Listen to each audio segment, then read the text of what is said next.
and we will be doing more, and I look forward to having some even more announcements with JAXPORT and all these other ports. And so we're going to continue to do this. I think these investments that we've done have paid off. I think obviously the great work that they've done here in JAXPORT and our other seaports have paid off. And so we'll continue to lead. Look, when all the time over the last however many years, Florida has to lead, so we've led on this. The results are positive, and we're just going to keep on doing it and make sure that we can be part of the solution to a lot of the problems that you see going on throughout the country. Okay, guys? Yes, sir?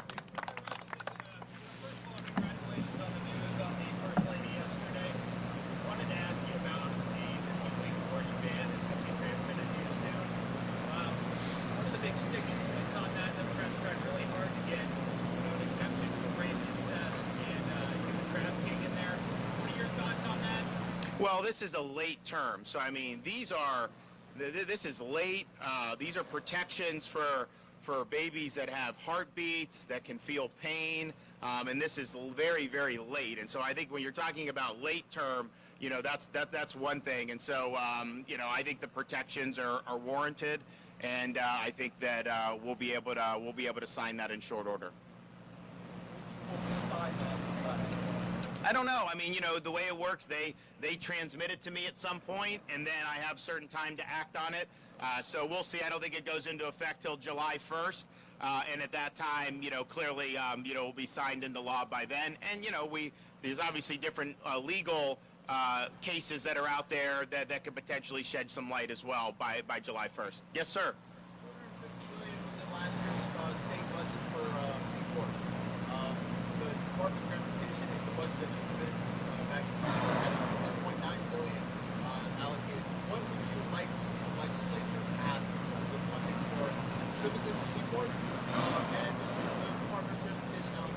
So, and the legislature, I think, has actually done more than my budget, just simply because when we did the budget, then DOT later had to do an update after that. So the legislature, I think, is meeting that, and I think that there's pretty broad support across the board that these are really worthwhile projects. I mean, this is something that helps really produce jobs. It helps with the economic vitality of the region. It has longer of the immediate region, Northeast Florida, and then other ports, but it really has a larger impact. And so just from core infrastructure, I mean, this is some of the best you can do. But I think I think most people in the legislature realize when you look at things like roads, when you look at all these other things, we have a growing state. You know, I always tell people, there's some governors like, please come to my state. Like, people just come. I mean, you know, it's a free country. I'm not out begging, but we lead the nation in net in-migration since COVID. I mean, and why not? We have the lowest per capita tax burden in the United States. We were a free state, and we opposed a lot of those draconian policies that you saw, including having our kids in school, which is very important. We're also a law and order state.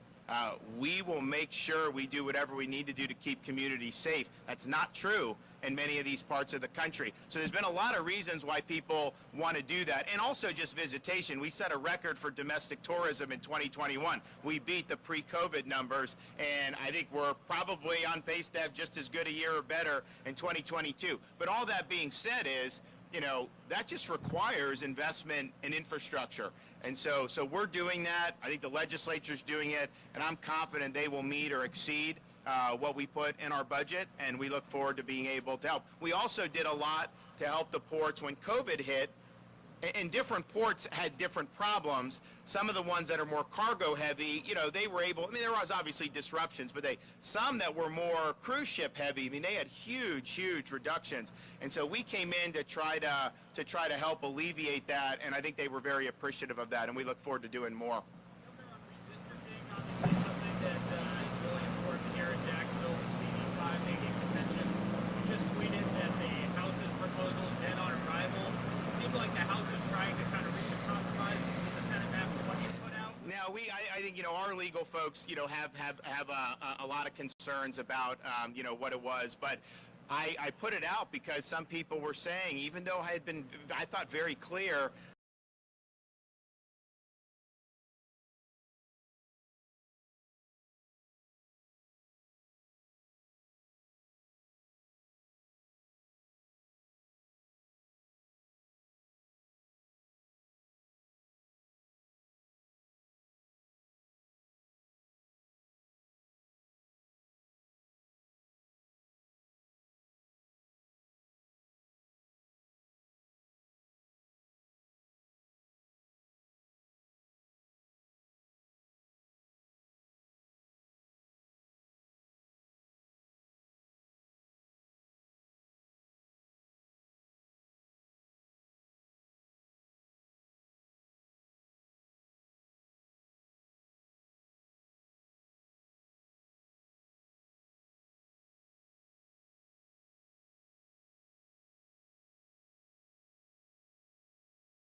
try to have a compromise on some of those issues. And so, but you know what?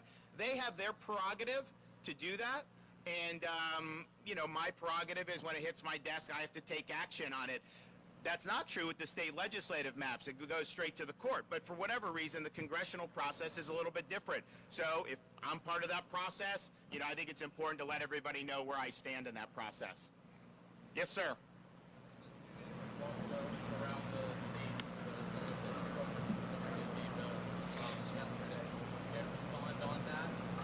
I'm just curious, you call it that. I've not seen that in any of these bills. Where is that coming from?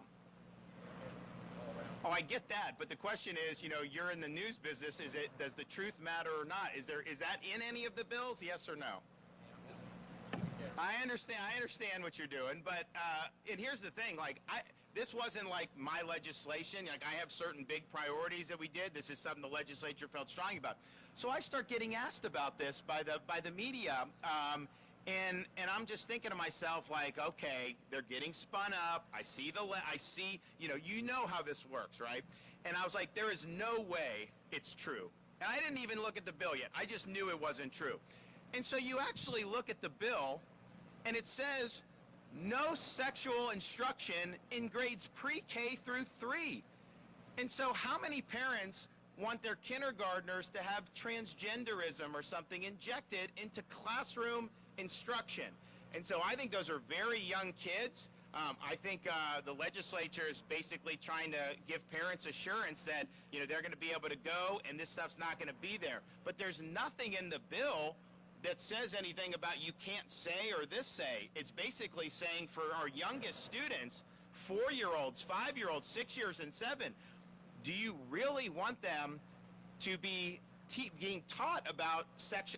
And this is any sexual stuff, but I think clearly right now we see a lot of focus on the transgenderism, telling kids that they may be able to pick genders and all that. I don't think parents want that for these young kids, and so I think that's what they were trying to do. Now, and I think that's justifiable. I think it's inappropriate to be injecting those matters like a transgenderism into a kindergarten classroom.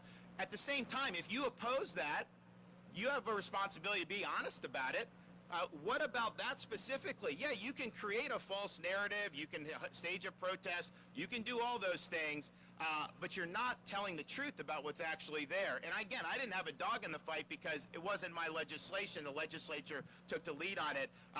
But when I hear these things and then I look on the paper about what it is, and there's this massive gulf between what it actually says with respect to these very young kids versus what some of these protests in the Capitol or whatever are about, you know. And I get it if you're intentionally just trying to create a political narrative and you know it's not true, but you still do it. That's unfortunately the world we live in.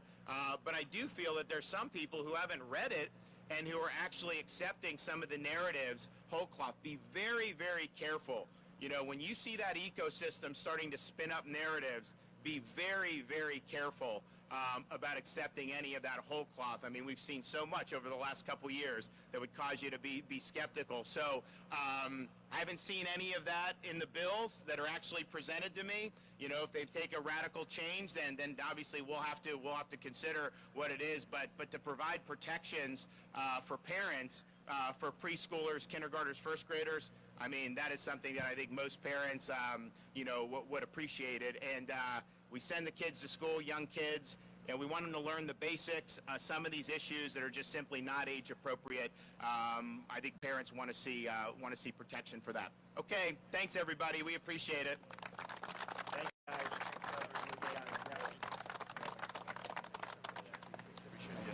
Thanks, guys. Well, how are you? Absolutely. We have the Players Championship. It's going to be. I mean, I work out, so I'm not. No, you ready to go? Not in running shape. It's going to be very painful on Sunday. Derek. Who? Derek. Where is he? I think they're ready to get marked out. I think they're ready.